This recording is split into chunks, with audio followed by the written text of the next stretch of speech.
গেল শুক্রবার নিজ আসনে নির্বাচনী প্রচারণা চালাচ্ছিলেন ইনকিলাব মঞ্চের মুখপাত্র ও ঢাকা ৮ আসনের স্বতন্ত্র প্রার্থী শরীফ ওসমান হাদী। প্রচারণা চলাকালে রিকশা দিয়ে অন্য এলাকায় যাওয়ার সময় পিছন থেকে একটি মোটরসাইকেল এসে তাকে লক্ষ্য করে গুলি করে। গুলিবিদ্ধ অবস্থায় শরীফকে ঢাকা মেডিকেলে নেওয়া হলে এরপর উন্নত চিকিৎসার জন্য এভারকেয়ার হাসপাতালে নেওয়া হয়। বর্তমানে হাদীর অবস্থা সংকটাপন্ন।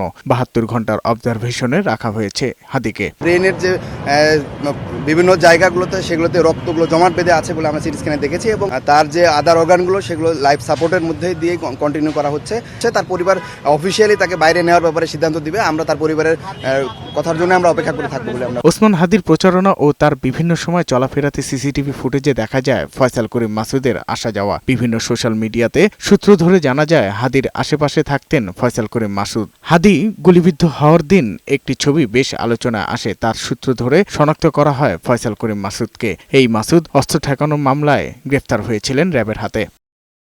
ওসমান হাদীর উপর হামলার ঘটনায় সিসিটিভি ফুটেজ এবং অন্যান্য তথ্যের ভিত্তিতে হামলায় ব্যবহৃত মোটরসাইকেলটির রেজিস্ট্রেশন নম্বর ঢাকা মেট্রো ল ৫৪৬৩৭৫ শনাক্ত করে বিআরটি এর মাধ্যমে যাচাই করে বাহনটির মালিক আব্দুল হান্নানকে আটক করেছে র্যাব। মোহাম্মদপুরের চাঁদ উদ্যান এলাকা থেকে তাকে আটক করা হয়। পরে পল্টন থানায় পুলিশের কাছে হস্তান্তর করা হয়। এ বিষয়ে পুলিশ বলছে আটককৃত হান্নানকে জিজ্ঞাসাবাদ করা হচ্ছে। সীমান্ত পাড়ি দেওয়ার কথা এই সংক্রান্ত তথ্য এই মুহূর্তে আমাদের কাছে নেই, তবে আমরা চেষ্টা করছি, সম্ভাব্য সব জায়গায় অভিযান পরিচালনা করা হচ্ছে এবং আমাদের গোয়েন্দারাও তৎপর রয়েছে। টার্গেট কিলিং এরকম সংখ্যা আমরা দেখছি না, তারপর আমরা সম্ভাব্য সব কিছু মাথায় রেখেই আমাদের নিরাপত্তা পরিকল্পনা গ্রহণ করেছি এবং আশা করি এই সব ঘটনায় আতঙ্কিত হওয়ার কিছু নেই। হাদীকে হত্যার চেষ্টার সন্দেহভাজন ফয়সাল করিম মাসুদ ওরফে দাউদ খান ও তার আইটি প্রতিষ্ঠান অ্যাপলসফট আইটি লিমিটেডের সব ব্যাংক হিসাব জব্দ করেছে এনবিআর এর কেন্দ্রীয় গোয়েন্দা সেল সিআইসি। সূত্র জানিয়েছে মাসুদের ব্যক্তিগত ও ব্যবসায়িক প্রতিষ্ঠান এবং তার পরিবারের সব সদস্যের ব্যাংক হিসাব জব্দ করা হয়েছে।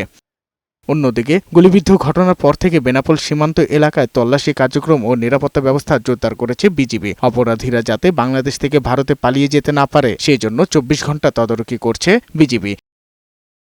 সাজ্জাদুর রহমান, বৈশাখী সংবাদ, ঢাকা।